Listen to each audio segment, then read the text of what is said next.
Bonjour à toutes, bonjour à tous. Une vidéo spéciale par rapport aux derniers événements malheureux, ce qui s'est passé surtout à cette enclave espagnole sur le territoire marocain, pour se dire un peu tout et pour parler franchement, sans langue de bois, comme à chaque fois. J'espère que vous êtes habitués à... Même si je vous avoue que j'ai freiné un peu, je fais beaucoup moins de vidéos. Certaines fois, on se dit il vaut mieux se taire. Mais cette fois-ci, il fallait prendre, bien sûr, position, il fallait s'exprimer sur ce drame. Alors, vous avez lu, est-ce que les MRE doivent avoir, les Marocains, bien sûr, résidant à l'étranger, ou les Marocains du monde, doivent-ils avoir honte de ce qui s'est passé à ce temps? Je vais essayer d'expliquer les choses avant, bien sûr, de vous répondre à cette question.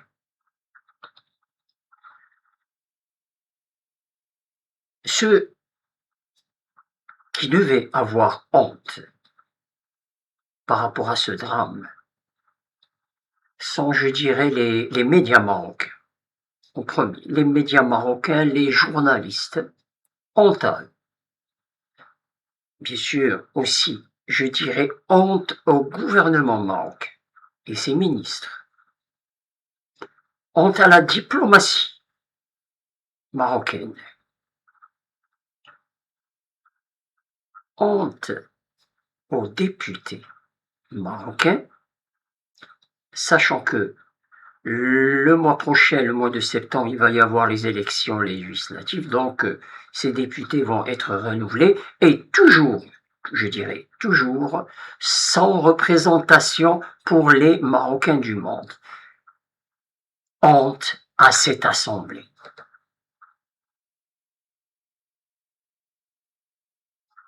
Honte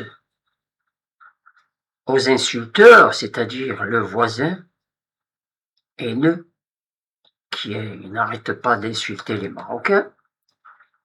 Je dirais même honte à tous les musulmans, à tous les pays musulmans qui n'ont pas pris position pour soutenir le Maroc. Et les pays arabes, sauf quelques-uns, ni les pays africains. On s'attendait, je dirais, à cela. Après le sabotage de la dernière Coupe d'Afrique, la merveilleuse Coupe d'Afrique, qui a été bien sûr organisée par le Maroc. Au moins 100 morts.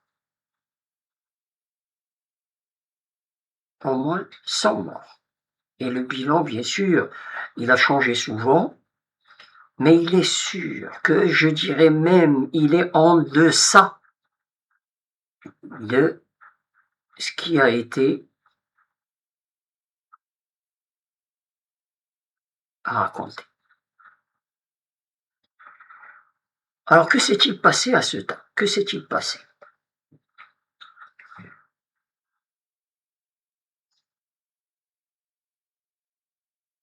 Et bien sûr, la question qui se pose, doit-on avoir honte, nous les Marocains du monde, de ce qui s'est passé? Ah, pour comprendre,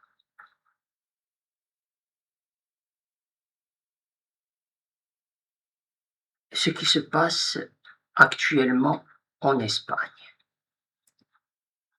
C'est l'Espagne de Pedro Sánchez, le Premier ministre espagnol. L'Espagne, il faut savoir qu'elle a régularisé, l'Espagne, elle a régularisé presque 1 million de clandestins cette année 2026. je ne vais pas dire les raisons de cette régularisation.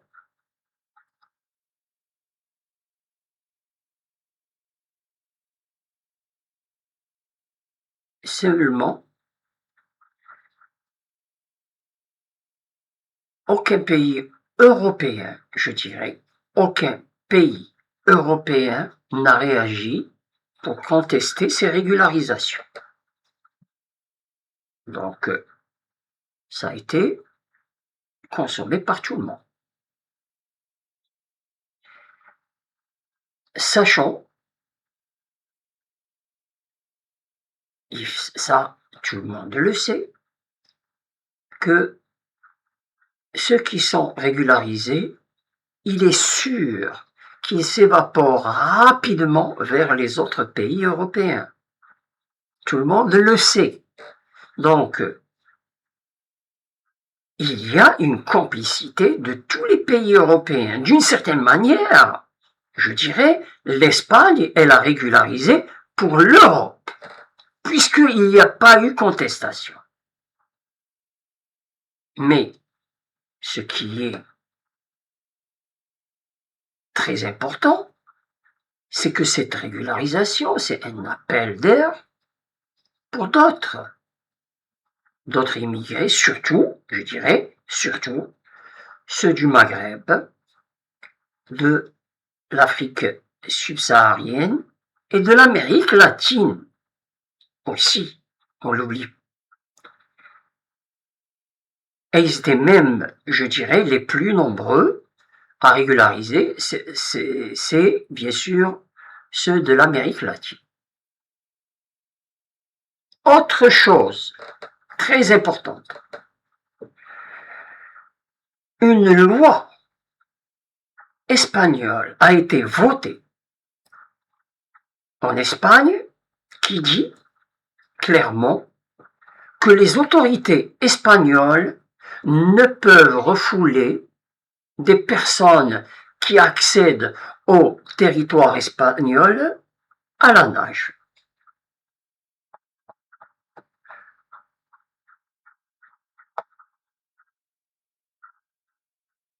Je ne sais pas si vous suivez, et avec les réseaux sociaux, ça c'est sûr, l'information, elle passe rapidement. Ça a fait vraiment un incendie qui a ravagé les réseaux.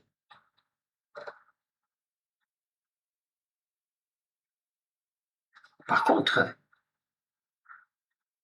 tout ce qui se raconte sur ces réseaux, maintenant, sur le complot contre Sanchez, le héros européen qui dénonce l'occupation de la Palestine, et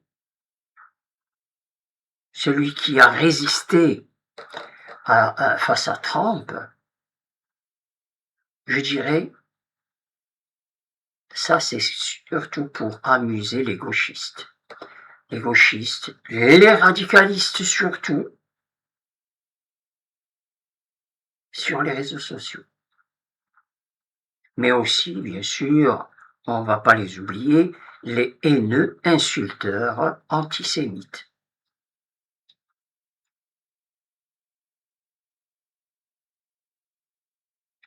Alors, la question bien sûr que nous, on se pose, et tout le monde, je dirais, y a-t-il complicité des autorités marocaines? Je réponds rapidement par oui, sans aucun doute.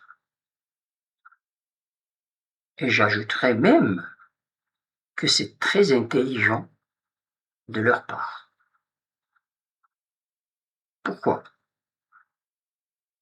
Parce que il n'y a pas que ces appels d'air pour les clandestins, mais il y a aussi la politique espagnole étrangère qui joue au yo-yo avec le Maroc. Ce Pedro Sánchez, croit, il croit qu'après sa reconnaissance des erreurs du passé colonial espagnol, du rôle de l'Espagne après sa sortie chaotique en 1975 des provinces du Sud marocain, après cette reconnaissance et son silence, écoutez bien, le silence des Espagnols face aux terroristes de Tindouf pendant des décennies, tout ça, il a été reconnu par Pedro Sanchez. Ces terroristes qui ont conquis l'Europe, oui, ils ont conquis l'Europe à partir des territoires espagnols. Et surtout le Parlement européen, qui a fait beaucoup de mal au Maroc. Sanchez, Monsieur Sanchez, a cru qu'il peut promettre, après bien sûr sa reconnaissance de ses erreurs, et donc je dirais que son mea culpa, oui, son mea culpa, il a cru qu'il peut promettre n'importe quoi à l'ennemi du Maroc.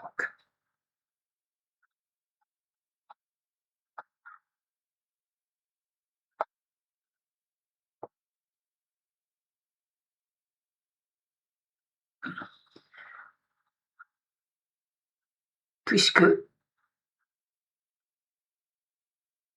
qu'est-ce qu'il a fait? Lors de sa visite le 20 juillet, au lendemain de la finale de la Coupe du Monde, il a visité Alger. Sa visite de jour à Alger, il a promis, écoutez bien, il a promis à l'ennemi du Maroc, qui a financé les terroristes, qui les a hébergés et qui, sa politique étrangère, sa diplomatie, elle est basée sur la haine du Maroc. Et ses médias aussi. On le voit tous les jours. Donc il a promis à cette République des insulteurs, qu'est-ce qu'il a promis? Il a promis qu'il va l'aider à se débarrasser des terroristes du Polisario. Comment?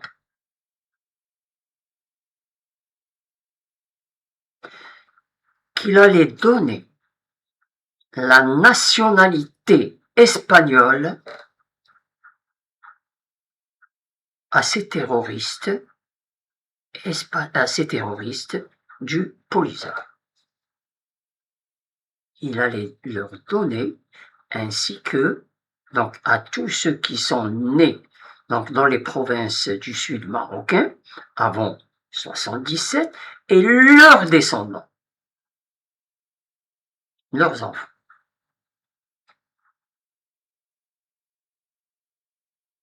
Il n'y a plus de recensement, il n'y a rien.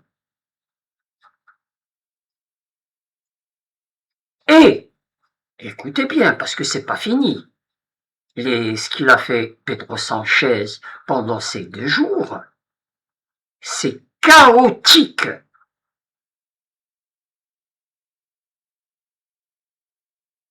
Il a été d'accord sur une proposition de l'ennemi du Maroc, juste pour faire mal au grand projet qui va coûter 25 milliards de dollars, qui va passer par 18 pays africains. Le gazoduc du Nigeria. Le Nigeria-Maroc. Il passe sur toutes les côtes de l'Atlantique. Donc ce projet faramineux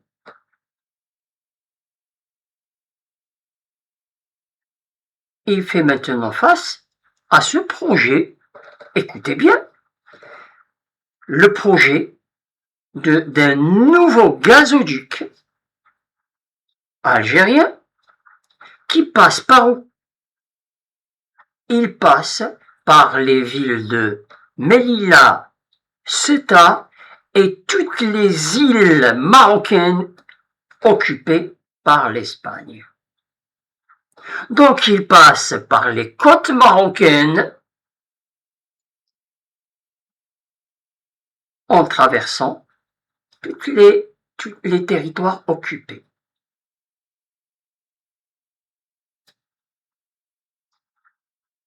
Voilà ce qu'il faut comprendre de ce qui se passe.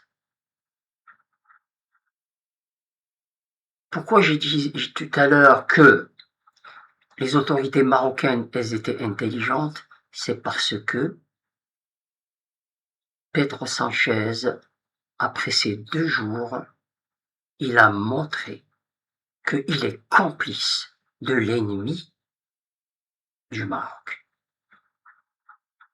Il a donné son accord sans concertation avec son voisin marocain.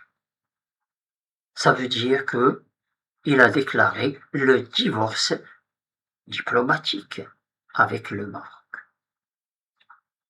Voilà ce qu'il faut comprendre. Nous, les Marocains du monde, on ne peut pas avoir honte de ce qui s'est passé.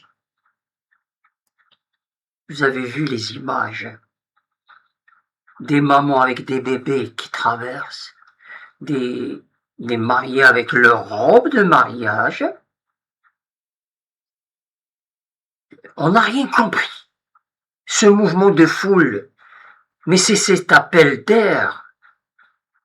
Les frontières, elles étaient ouvertes. Les frontières, elles étaient ouvertes. Des gens qui étaient sur la plage en train de se baigner, ben ils se sont retrouvés à Ceuta.